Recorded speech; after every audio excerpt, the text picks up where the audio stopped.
Hey guys, welcome to another episode of Deity Tips, and today I'm going to show you guys how to Pachacuti on Deity. Just kind of go over all of his basic features and abilities and show you guys how to turn the weakling Waraq Aq into a damage dealing beast, making him the strongest unit from the medieval to Renaissance era. And with that being said, let's get started. To quickly go over the game setup here, of course you can set up the game however you want, but to give yourself a slight advantage on the already all-powerful AI and deity difficulty, I recommend setting the world age to new. And what this means is that you will have more hills, mountains, and volcanoes, which will work in favor of Pachacuti's features and abilities. And of course, always set your city state to max. I'm not going to go over Pachacuti's features and abilities, but instead I'll go over them as I use them in the game. However, if you want to, you can pause the video right here and go over them. If you are on iPhone or something of that size and can't read the text, they will be down in the description. It is important to have a good starting position for your first city, and for Pachacuti, a good starting position is to be surrounded by hill tiles, especially if they are touching fresh water such as a river, lake, or mountains. And when one hill tile touches multiple mountains, that's even better. And I'll go over that once we go over the Terrace Farm.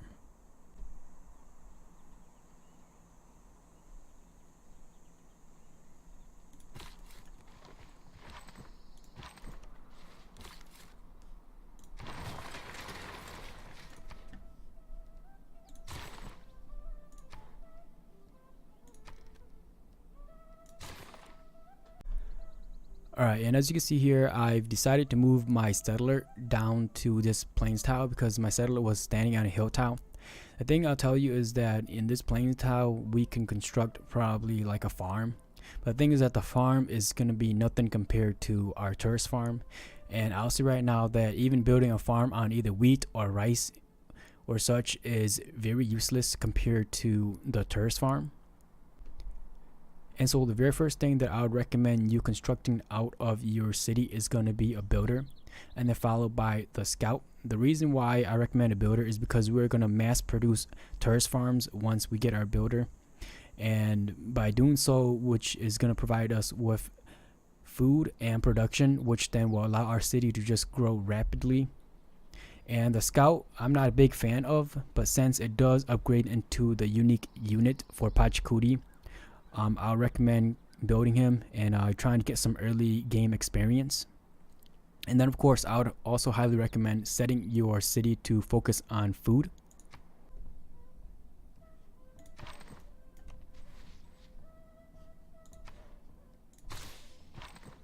Let me ask leave then.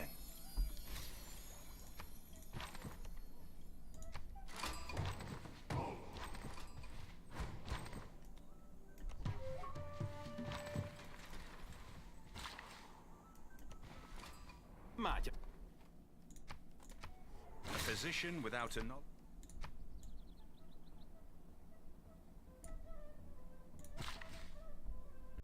Alright, so the first ability that I want to talk about is going to be on Pachacuti's Terrace Farm. Now what the Terrace Farm does is it gives +1 food, and then also gets +1 food for each mountain tiles that is adjacent to that hill tile.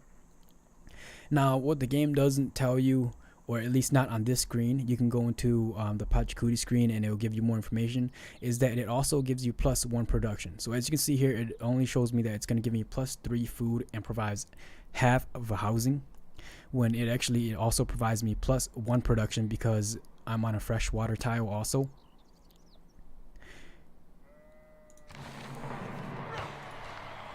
And so as you can see here, this was similar to this tile up here with just 1 food and 2 production, but now it's being given 4 food and 3 production, additional 3 food, and then additional 1 production. Alright guys, so we're on turn 32 here, and I just wanted to stop here just to give you guys the results of the Terrace Farms. As you can see here, all 4 of my Terrace Farms here have at least 4 food or more, since they're placed between at least 2 mountain tiles, and then some of these have 3 productions. That's because they are a plains, hill, and they're touching a fresh water source. Now I'm not going to explain too much about it because like I said, you can find that in the Pachacuti screen, but as a you can see here, One thing I do want to explain is that this mountain tile now receives +4 food, and that's because of these 4 adjacent terrace farms. And just like I mentioned before, usually you would want to place your city on a flat land, because it's kind of useless to construct a regular farm when you can construct a terrace farm. So if you had choice to either settle your city on a hill or a flat land, it's better to settle it on a flat land. And just defensive wise, on deity difficulty, you're just way better off settling your city on a flat land surrounded by hills or forest. And also what this means is that because of these terrace farms, my cities will grow really fast, which will allow them to work more tiles, which then in return will mean more production, especially since the terrace farm do yield you even more production than just a regular farm or wheat or rice does, which is very important for the early on games, especially when you're trying to defend yourself or take over other civilizations. Oh, and then I just want to mention, ignore these faith that each of these tiles are even off. That's just due to a pantheon that I ended up getting. So it's pretty much, you know, as you see what it is here without the faith. Alright, so this is a different game, and I just want to show you guys the effectiveness of the terrace farm over other resources that gives you food. So as you can see here, these are cattles, and it gives out 4 food and 1 production. And then to the right of the city, I have here 2 terrace farms, and as you can see here, it's 6 food, 2 productions, 7 food, 2 productions. And if there was a river that ran through here, that would mean they would have 3 productions. And as you can see here, it's way better to have terrace farms than as to rely on such as wheat, rice, or even cattles. And to move on to Newcastle, as you can see here, I have a terrace farm on this desert hill tile. And as you know, desert tiles you can't do anything with. Desert hill tiles, the only thing that you can do is construct a mine. And it would have just given a +1 production to this tile, but because I was able to construct a terrace farm, this desert tile now has +2 food. And the +2 is because of steel, but originally it would have just been +1 food. And then to Jerusalem here, I just want to show you the comparison here. So this is a sheep tile on a desert hill, and this is a sheep tile on a desert hill also. So as you can see here, it's +1 food and then +2 production from a pasture. Now I could do that same thing, but instead what I would do with my sheep tile is I would clear out the sheep, and then I would construct a terrace farm, especially since it's right next to 2 mountains. So the terrace farm will already give it +1 food.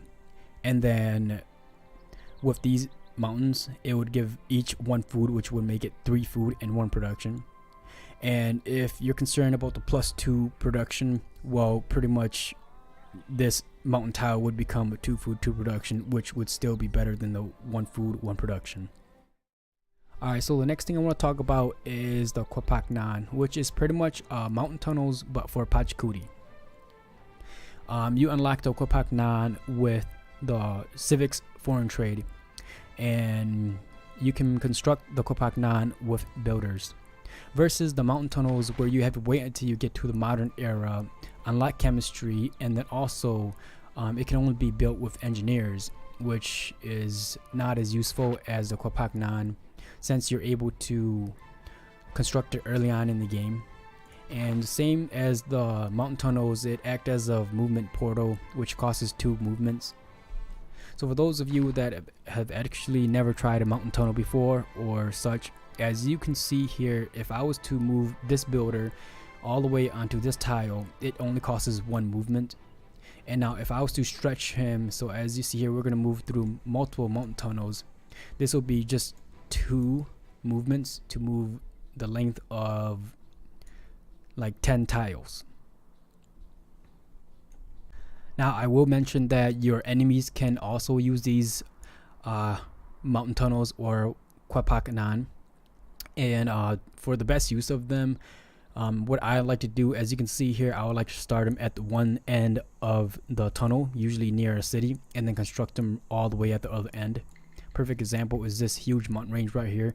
I've got a mountain tunnel right next to my city here, Cusco, one that is right next to Waman, and then another one all the way up here by Canberra. Alright, so we have bounced back to this newer game, and the reason being is because I wanted to use this trader to explain Pachacuti's Myth A ability.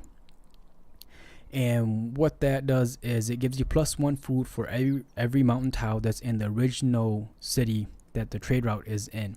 So as you can see here, we've got +1 food from district in Waraq, and then we also get +1 food from other bonuses. Now if I was to go into Cusco and purchase these mountain tiles,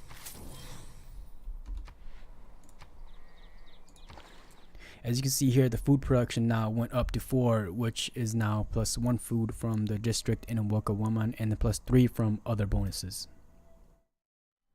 Last but not least, we're going to go over the unique unit, the Waraq Aq, which replaces the Skirmisher, which is a medieval recon unit. Now, I'm not going to explain the difference between the Waraq Aq and the Skirmisher, as you can find that pretty much on any Google website that you look up. But what I'm going to show you is a way how to make the Waraq Aq, which is a fairly weak unit, be as strong as it can be with the promotion ambush, which gives it +20 combat strength in all situation. Alright guys, so we've bounced back to the earlier game, and this is actually even earlier than where we were before, as I've saved this spot to come back to training this scout. And so with Pachacuti, I usually keep my scout near my main city, and the reason being is because I want him near my warrior so that I can train him. And the best way to be able to train him is pretty much to use him as a secondary attacker, usually to attack the enemy when they are either one hit from death or to weaken them from about half health. So I'll show you guys right here.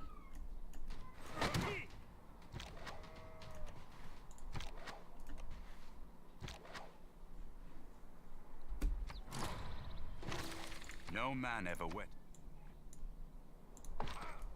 So as you can see here, this spearman is about at half health.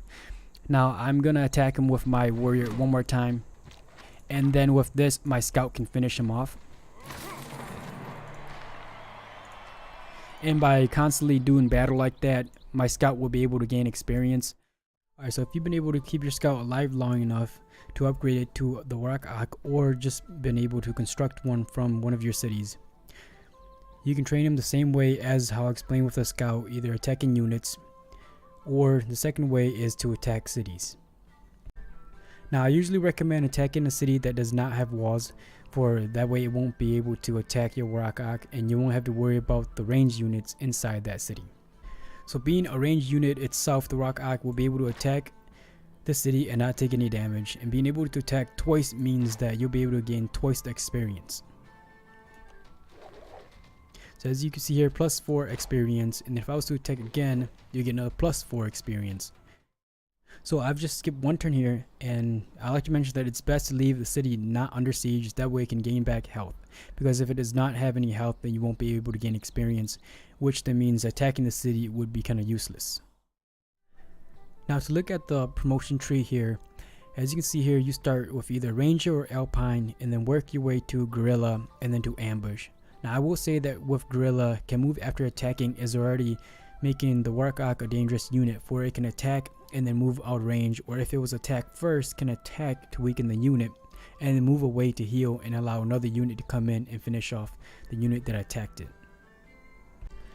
So even with a +20 combat strength in all situations, the Waraq Aq is still fairly weak defensively, so I'll recommend having him with other units and really just using him as a flanker to move in, attack, allow another unit to finish off that unit that it's attacking, or allow another unit to attack and then finally retreat the Waraq Aq again.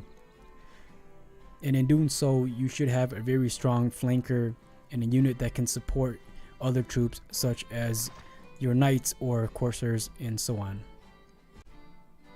Alright guys, and with that concludes this video. I hope you guys found it useful on how to use the Terrace Farm, how the mountain tunnels work for Pachacuti, and how to turn a fairly weak recon unit into a damage dealing unit. If you guys have any questions, please leave it in the comments, and thanks you guys once again for stopping on by.